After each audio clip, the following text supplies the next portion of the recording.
2023년 5월 30일 오늘 화요일입니다. 우리에게 주신 하나님 말씀은 로마서 2장 17절부터 29절까지의 말씀입니다. 우리 함께 읽도록 하겠습니다.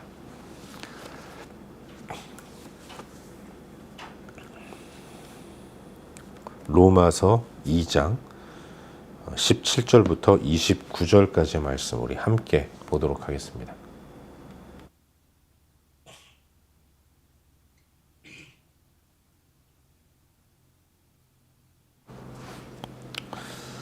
함께 읽겠습니다.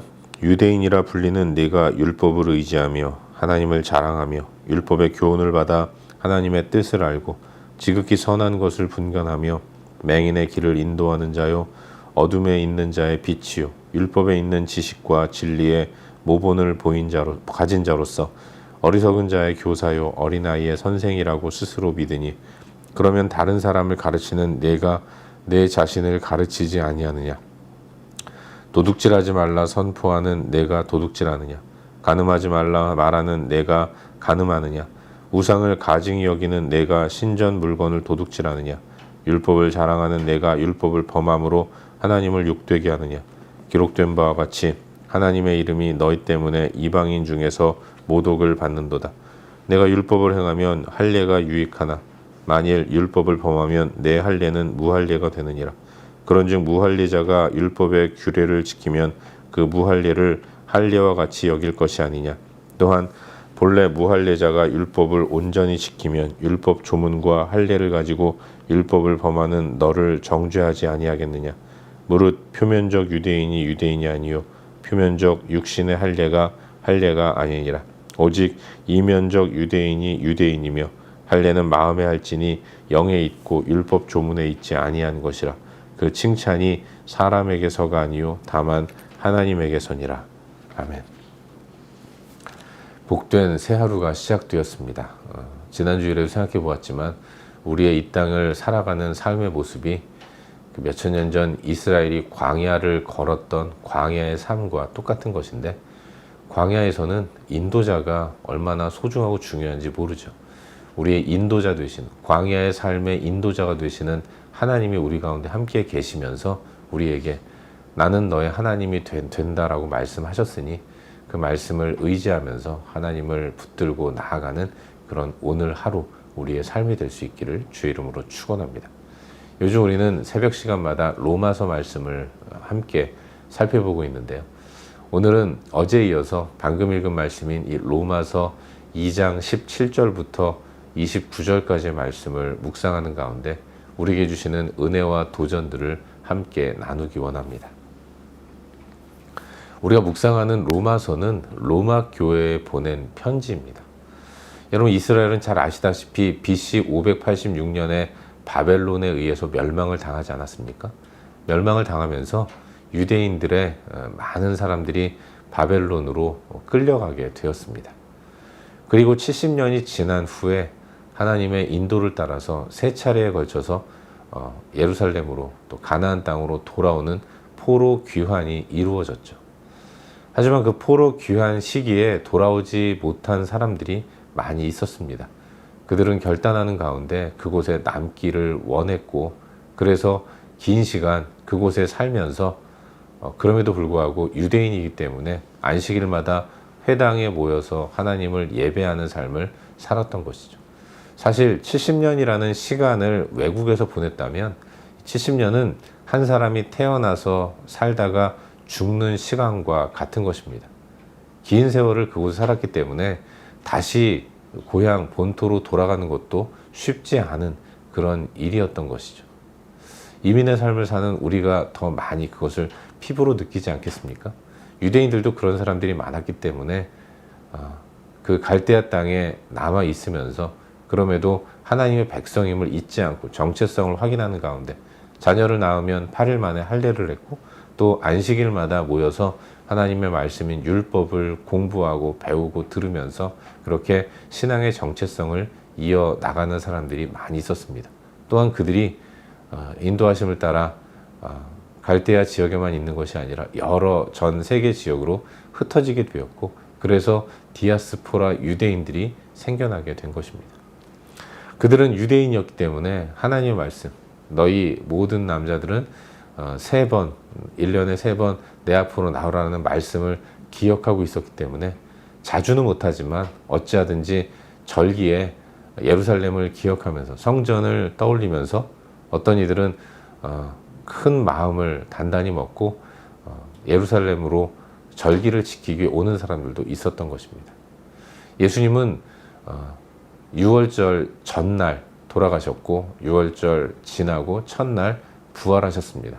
그리고 40일 동안 이 땅에 머무셨고 또 예수님이 승천하신 이후에 열흘이 되는 6월절 지나고 50일째 되는 오순절에 성령이 이 땅 가운데 임하시면서 제자들 가운데 임하셔서 제자들이 각 나라의 언어로 복음을 선포하게 하셨습니다. 그 선포된 복음을 로마에서 온 디아스포라 유대인들도 들었던 것이고 예수를 영접하는 가운데, 예수를 믿는 가운데 자신의 삶의 본거지인 로마로 돌아가서 거기서 예수를 믿으면서 사람들에게 복음을 전했고 그렇게 해서 형성되고 이루어진 교회가 로마 교회였던 것입니다. 로마 교회는 그렇기 때문에 유대인 그리스도인들과 또 그들에 의해서 전도받은 이방인 그리스도인들이 함께 모여 있는 그런 교회였던 거죠. 로마 교회는 유대인들로 인해 비롯된 교회이고 거기에 이방인들이 복음 듣고 나와 한 공동체를 이루었기 때문에 그리고 점점 더 이방인의 숫자가 많아졌기 때문에 그로 인해서 크고 작은 갈등들이 일어나기 시작했던 것입니다. 유대인 그리스도인들 그리고 더 많아지는 이방인 그리스도인들로 인해서 여러 가지 갈등들이 시작이 되었다는 것, 이걸 로마서 묵상을 하면서 시작하면서 함께 살펴보았습니다. 바울은 유대인에게 이야기를 합니다. 유대인은 하나님의 택하심을 받은 선민의식을 갖고 있는 사람들인데 그렇기 때문에 그들에게는 분명한 사명이 있다는 것을 이야기하는 거예요. 먼저 택함받은 자로서 율법의 교훈을 따라 하나님을 알고 말씀의 수호자가 되어서 어둠 가운데 있는 자들을 인도하면서 친히 율법 가운데 있는 지식과 진리의 모범을 보이고 그런 삶을 살아야 한다는 것을 말씀하고 있습니다. 유대인들은 몸에 할례를 행하죠. 그리고 절기를 지킵니다. 율법의 내용 가운데서 형식적인 행위에 집착하면서 그렇게 해야 하나님의 백성으로서의 의무를 다한다고 생각을 합니다. 힘들게 하나님에 대한 의무를 지킨다고 생각하니까 그렇게 살지 못하는 이방인 그리스도인들을 유대 그리스도인들은 때로는 무시도 하고 때로는 정죄도 하고 또 그들 가운데서 우월감을 갖고 그들에게 상처를 주는 일들이 종종 일어났던 거예요. 그들은 율법의 가르침을 삶에 구현해내고 행동하는 것에는 게으르면서 그러면서도 율법을 자랑하는 이런 모순된 삶의 모습을 보였던 것입니다. 그래서 하나님의 이름이 세상 가운데 모독을 받는 일들이 조금씩 생겨나게 되었던 거예요. 유대인들은 할례를 통해서 선민의식을 증거하지만 율법을 행하면 할례 받은 것이 유익한 것이지만 율법을 범하면 할례가 무의미하다는 것을 바울은 이야기하고 있는 것이죠. 육체에 새긴 하나님 백성됨의 표시가 삶이 받쳐주지 않으면 오히려 부끄러운 것이 된다는 것을 강조하면서 경고하고 있는 것입니다.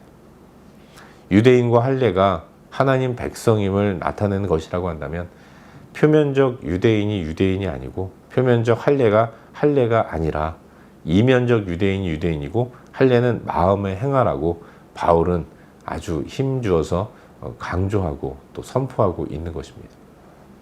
이것이 오늘 우리가 함께 묵상하고 있는 본문의 전반적인 내용이죠. 그리고 오늘도 이 말씀 가운데서 한 가지만 깊이 한번 살펴보는 가운데 우리에게 주시는 기도 제목으로 삼고 또 함께 기도하는 시간을 갖도록 하겠습니다. 여러분 오늘 묵상하는 본문 가운데서 23절과 24절 두 구절 말씀을 함께 읽도록 하겠습니다. 23절과 24절입니다. 함께 읽겠습니다. 율법을 자랑하는 내가 율법을 범함으로 하나님을 욕되게 하느냐. 기록된 바 같이 하나님의 이름이 너희 때문에 이방인 중에서 모독을 받는도다. 아멘. 여러분 바울은 유대인들이 자신이 받은 율법을 자랑함으로써 이방인들을 정죄하고 판단한다고 문제를 제기하고 있습니다. 남을 정죄하고 판단하는 가운데 공동체가 아름답게 유지되기는 어려운 것이죠. 교회 내에서 이와 같은 일들이 일어나고 있다는 것을 알고 들었기 때문에 그건 조심해야 하는 문제다라는 것을 분명하게 가르쳐주고 있는 거예요. 하나님이 율법을 주실 때에는 율법의 교훈을 따라서 하나님을 알고, 그리고 선과 악을 분간하고, 그리고 깨달은 하나님의 뜻을 따라서 맹인의 길을 인도하고 어두운 가운데서 빛을 비추라고, 그렇게 하나님의 뜻을 이스라엘 백성들, 유대인들에게 먼저 허락해 주신 것입니다. 하나님 이와 같이 분명한 사명을 함께, 율법과 함께 유대인들에게 허락해 주신 것이죠. 하지만 유대인들은 나 하나님 택함 받은 백성이다 하면서 그 표시로 나는 할례도 받았다 라고 이야기를 하면서 여기에만 집착하면서 사명은 도외시하는 모습을 보였던 것입니다. 내 삶에 전혀 도움을 주지 않으면서도 나는 선민이라는 유대인들이 이방인들의 눈에는 결코 좋게 보일 수가 없었던 것입니다. 그가 유대인이라는 것, 할례를 받았다는 것, 율법을 받았다는 것, 그게 그를 바라보는 이방인인 나와 무슨 상관이 있느냐, 이런 일들이 많이 일어났던 것이죠. 하나님은 율법을 가지고 선악을 분별하면서 하나님의 뜻을 깨달아 뜻대로 순종함으로 복된 삶을 사는 이스라엘 백성들의 모습을 이방인들이 바라보면서 나도 저들이 믿는 하나님 믿고 싶다, 이런 마음을 갖도록 만들기 위해서 먼저 이스라엘을 택하시고 그들에게 율법을 주셨는데, 그럼에도 불구하고 그들은 그저 율법 받았다는 것, 율법을 알고 있다는 것, 여기에만 그치고 삶에는 전혀 율법의 삶을 적용하지도 못하고 하나님의 뜻을 세상 가운데 증거하지도 않는, 그러면서도 나는 택함받은 사람이고 너는 택함받지 못한 사람이다, 그러니 내가 너보다 더 우월하다, 이런 의식을 가지고 살아간다면 그런 사람을 바라보는 이방인들은 결코 하나님에 대해서 믿고 싶다는 마음을 가질 수도 없는 것 아니겠습니까? 유대인들이 그런 삶의 모습을 가지고 있었다는 것을 우리는 성경을 통해서 너무나도 잘 알고 있는 것입니다. 사랑하는 여러분, 바울은 로마 교회에 있는 유대인 그리스도인들에게 그와 같은 삶을 조심하라고 경고합니다. 그리고 이 경고가 오늘 하나님을 믿는 우리들에게도 그대로 주어지고 있다는 것을 인식해야 하는 거예요. 우리도 그럴 수 있습니다. 예수 믿는 우리는 먼저 믿은 것밖에는 차이가 없다는 것을 잊지 말아야 돼요. 내가 믿지 않는 누군가와 다르다고 한다면, 여러분, 우리가 그와 비교할 때 우리의 삶이 그보다 더 도덕적이고 우월하고 또 그들보다 더 훌륭한 삶을 살고 있는 것은 아니지 않습니까?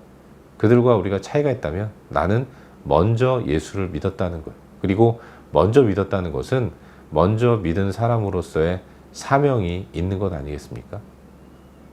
믿지 않는 사람들을 나처럼 믿는 사람으로 변화시키도록 나를 변화시킨 예수 그리스도의 복음을 증거하는 사명이 우리 가운데 있다는 것이죠. 이 사명을 망각하고 살아간다면 이것이 하나님의 영광을 가리는 일이 된다는 것을 잊지 말아야 돼요.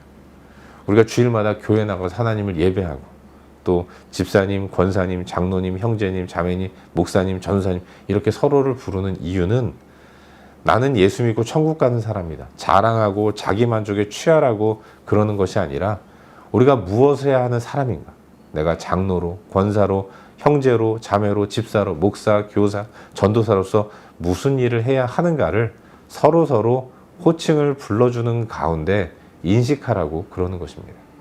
우린 세상 가운데 우리를 구원해 주신 하나님의 은혜를 깊이 묵상하는 가운데 은혜 받은 자로서, 직분을 받은 사람으로서, 성도로서 나를 거룩하게 하시고 풍성케 하시는 하나님을 어찌하든지 증거하고 자랑해야 하는 것입니다.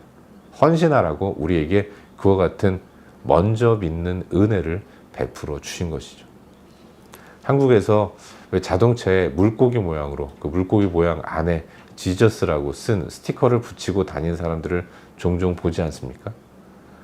그런 거 붙이고 다니면서 그렇게 운전하면서 난폭 운전하고 신호 위반하고 또 위협 운전하고 어떻게 하다가 교통경찰에게 붙들리면 창문 내리고 쌍욕을 하면서 삿대질을 하고 싸운다면 여러분, 그것이야말로 바울이 얘기하는 것처럼 하나님의 이름이 너희 때문에 이방인 중에서 모독을 받는도다. 이런 일들이 일어나게 되는 거예요.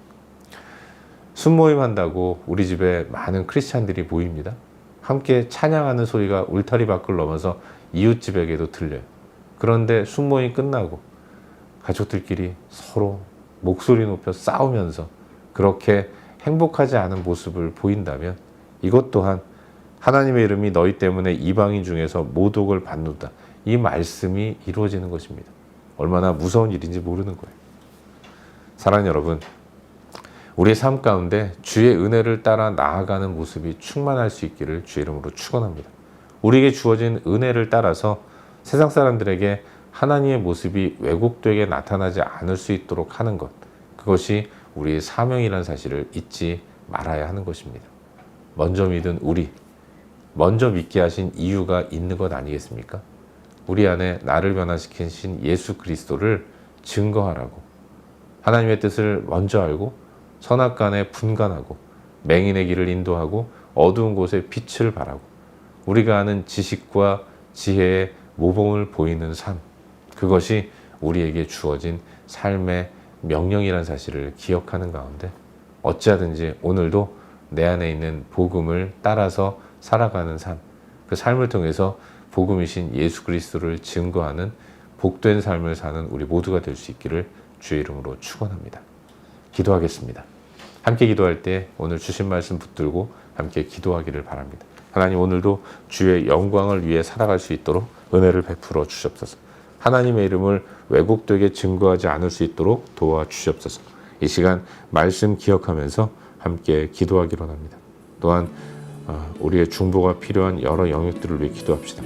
교회를 위해 기도하시고 또 환우들, 또 고통받는 자들, 진로 때문에, 또 가정의 문제 때문에, 또 사업의 문제 때문에, 신분의 문제 때문에 간절한 마음으로 기도하는 자들, 또 선교사님들을 위해서, 이 땅을 위해서 여러 가지 중보할 내용들을 위해서 기도하신 이후에 일상의 삶의 자리로 각자 개인 기도하시고 일상의 삶의 자리로 나아가도록 하겠습니다.